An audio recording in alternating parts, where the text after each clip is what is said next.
Hey, Keith here from Rich, and today we're going to talk about something that might renew your faith in this channel. So this is TransAlta Renewables. This stock is under the ticker symbol RNW on the Toronto Stock Exchange. It is a spin-off from the larger company TransAlta, which was a power generation company, and they spun it off for a segment of the population who wanted to invest in renewable energy. And so that's what this company does. This company, a little over 5 years ago, they started, and they have wind generation, which is about half their business, and then almost half, 40-some%, is natural gas conversion into electricity, and then some hydro.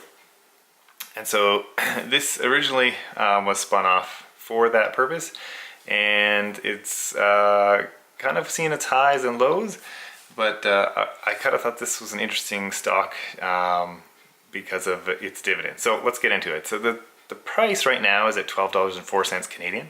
That gives it a PE ratio of 17.2, which is lower than the market average, not horribly lower, but lower. A forward PE by analysts are expected to be around 14.7. 14.7 is pretty decent, so you might see this growing. Its price to book ratio is 1.4, which is very reasonable.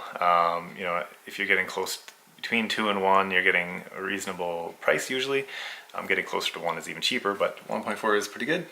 And then its dividend, like I mentioned, is amazing, 7.8%. And not only is this a really high dividend, it's also growing. So it's growing every year. It's been growing since this company has started.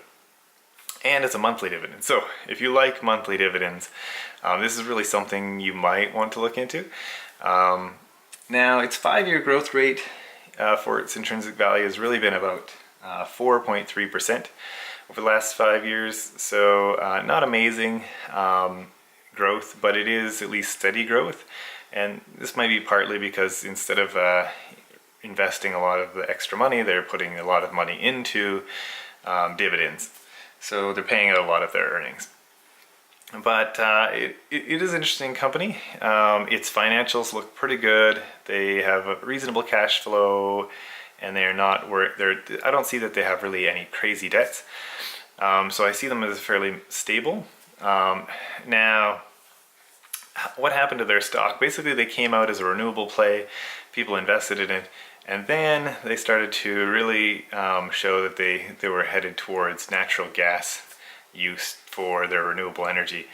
And this turned off a lot of people, and maybe, they didn't have a clear purpose. So if people got into the stock for that, for trying to be a renewable play, there's other companies that are maybe more focused on renewables.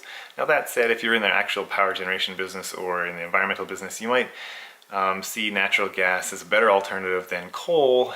And also natural gas, when it burns, you're getting, if that natural gas was in the air, which is not, so there's the argument that it's a worse greenhouse gas, so burning it is actually better for the environment compared to releasing it, which, maybe that wouldn't happen anyway. So just a side thing, but it is better than coal for pollution. So that's one reason why it's probably got into the mix quite heavily in this company. Now, as far as the positive sides of this company go, it has a fairly stable base. I mean, I think there's still demand for its power wherever it's located. So it seems to be earning fairly consistently, at least the last year or so. Every time they might have a big capital expenditure, they might kind of go down a bit for the earnings. So that's one thing. I think it's fairly set. And the other thing about this is it's kind of there's a currency side to this. I mean, depending on where you're investing from, but one is most of its facilities or revenue come from maybe Canada and Australia, where these prices, like the Canadian Australian dollars, typically follow the American dollar, but at a lower rate. And then because their economies are so heavily resource-based, when resources pick up, then their dollars also go up relative to the American dollar. So from that point of view, this is probably another safe kind of or advantage of this company that's based in Canadian dollars and have a Canadian dividend. Because if resources currently are depressed for their prices, so if they ever go up, then you can see these economies shooting back up for their dollar prices going up relative to the American dollar. So you kind of get that advantage from this. Now, the other thing is, I think there's two options. One is people maybe realize that this company is profitable and doing quite well and a great dividend, so they'll start to invest in it more. So that could lead to a growth in the price. Or if the management changed their philosophy completely and went towards wind generation, that might attract a different set of investors. They probably went away from that because there might be trouble with trying to maintain electrical flow for their company, so maybe less consistent profits if you just focus on wind. But they've done a decent job at it so far, and so it's kind of an interesting company. Now, the downside of this company, that I see at least, is I suppose that there's always the outside chance of a major catastrophe in their business, sort of pretty low risk, I would say. But one thing is they could have, their earnings could fluctuate quite a bit. And so if you took their average earnings from their beginning, now they have been putting in a lot of capital in different places and adjusting their business. So that's one reason why their earnings haven't been that consistent. But if you looked at their average earnings, then this company could have a forward price to earnings ratio closer to like 46. Might be a bit extreme, I think it is, but that's just trying to point out the kind of risk. If the average PE ratio of the S&P or something's around 22 or maybe a little bit lower, then if this revenue suddenly falls, you could see this company being worth a lot less. So there is that kind of one thing to worry about it. That said, I think in the long term you have a company that's fairly stable and I don't know that its debts are huge. Maybe a few percent of their total equity or their cash flows they have, after a couple of years they can pay off most of these debts. So I don't really see that as a huge issue for the company. And with the great dividend and its potentially growing dividend, you really could, if you're holding on this long term, could be a great play for very stable growth that way. Maybe not the best growth, but you're guaranteeing yourself 7.8% at the current price.